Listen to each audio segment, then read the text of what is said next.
been waiting. But she says it in a thick Irish accent. It's the worst. I can't do it. It's That's British British. accent. Yeah.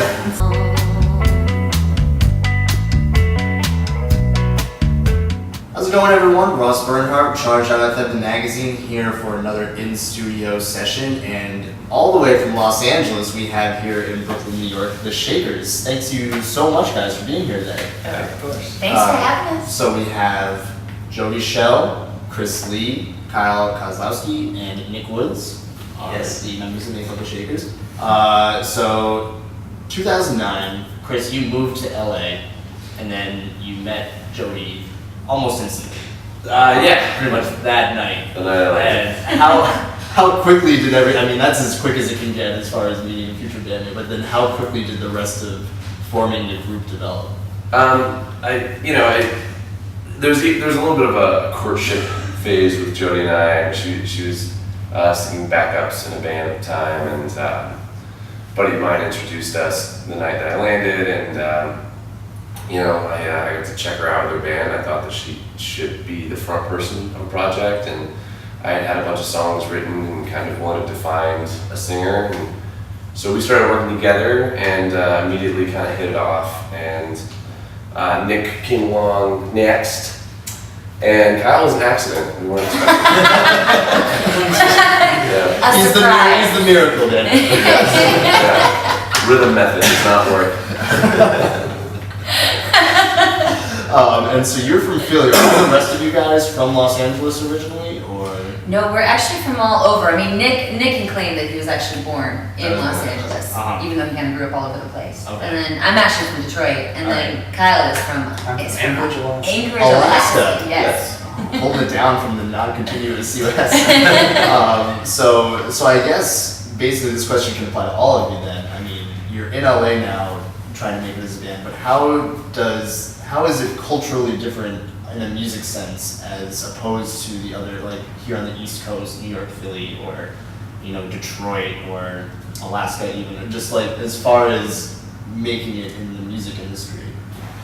Well, I think LA and New York would be very similar because it's such a melting pot of people that come from all over the place, and it is a little overly saturated of a market, with music and just entertainment in general.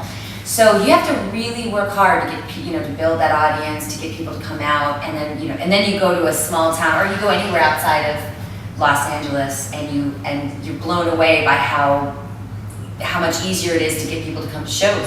That's a normal thing to go to a bar and go check out some original music. It's just trickier in a big city, I think. Yeah, and especially one that's as focused on the Hollywood movies as Los Angeles. It's a lot of I feel like the music scene in Los Angeles is the local scene sometimes can be very insincere.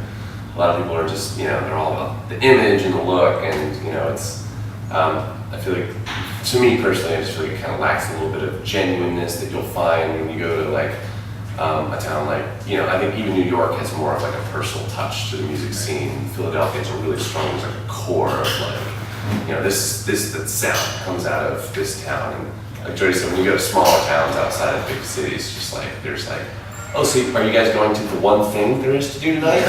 Yes. We will all be there. Can't wait just to see like it. we are every night. So it's there's no competition, or it's not people just trying to look important or sound important.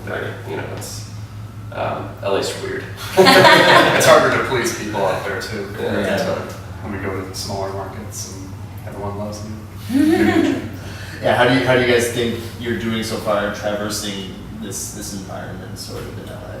I feel like we've been really lucky. We have a great fan base out there. We've been pretty fortunate to build the following that we have as quickly as we have. We're still a fairly new band, creeping up on 40 years. I don't know how new that is, but in the grand scheme of things,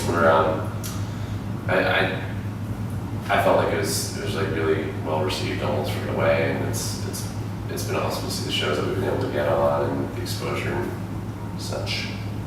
I agree. Here. When did you guys all individually kind of realize that music was something you wanted to do, going forward professionally? Yes, Kind Well, I went to school for it. I left high school in Anchorage, went to Musicians Institute. That's why I'm in LA. I actually did the same thing. Okay. So I kind of knew.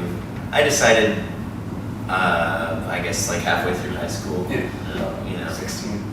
right when you're like, which college do I want to go to? What am I going to study? And I just didn't see myself doing anything else. So music it was for me. Like I was 6 years old, standing on my bed pretending it was a stage. I just always grown up wanting to play music.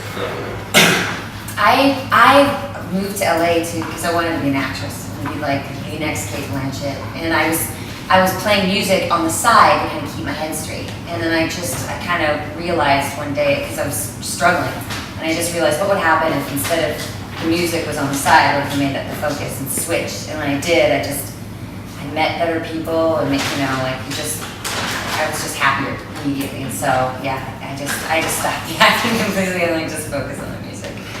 What kind of things inspire you guys when you're in the creative process of writing your music? These guys inspire.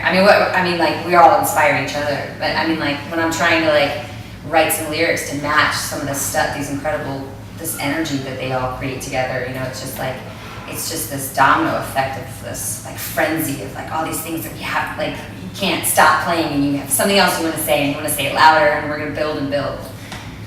To me, yeah. You need to study acting. That's exactly right. Life in general, I mean, whatever you're going through, whatever you're feeling, you know, that life imitates art and art imitates life quite a bit. Right.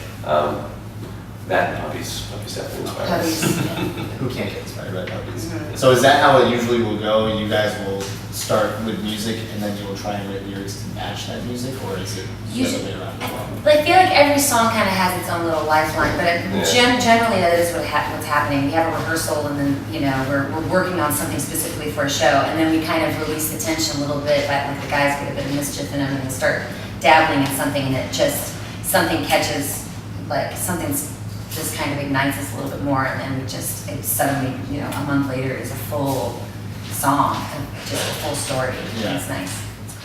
I've been waiting